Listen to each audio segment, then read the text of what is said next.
দেখে মনে হচ্ছে পাকিস্তানের সাথে বাংলাদেশ নয়, এ যেন অস্ট্রেলিয়া খেলছে। এবার পাকিস্তানকে চরম অপমান করলেন পাকিস্তানের সাবেক ক্রিকেটার আহমেদ শেহজাদ।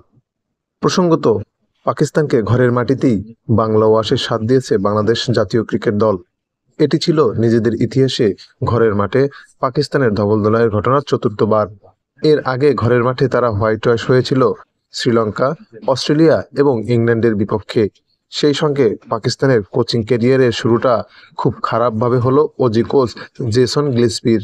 পাকিস্তানের সাবেক ক্রিকেটার আহমেদ শেহজাদ বাংলাদেশের প্রশংসা করে বলেন, বাংলাদেশের কোনো ডিপার্টমেন্টের সাথেই পাকিস্তান পেরে ওঠেনি।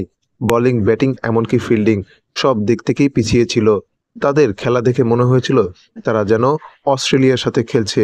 বাংলাদেশের এমন প্রশংসা করে তিনি বলেন, বাংলাদেশের মেহেদী হাসান মিরাজ, মুশফিকুর রহিম, এমনকি সাকিব আল হাসানও দুর্দান্ত করেছেন বিদেশের মাটিতে, যেটা তাদের জন্য পজিটিভ দিক। সাবেক এই ব্যাটসম্যান বাংলাদেশের প্রশংসা করে বলেন, নাহিদ রানা, যিনি দুর্দান্তভাবে পেস বোলিং করেন, তার ওই গতির কাছেই মূলত পাকিস্তান হেরে গেছে। তিনি আরো বলেন, রাহিদ রানার বল যেন চোখেই দেখেনি পাকিস্তানি ব্যাটসম্যানরা। যেন ক্রিকেট মাঠে ক্রিকেট ব্যাট নিয়ে আজই খেলতে নেমেছে তারা, যা পাকিস্তানের জন্য চরম লজ্জার।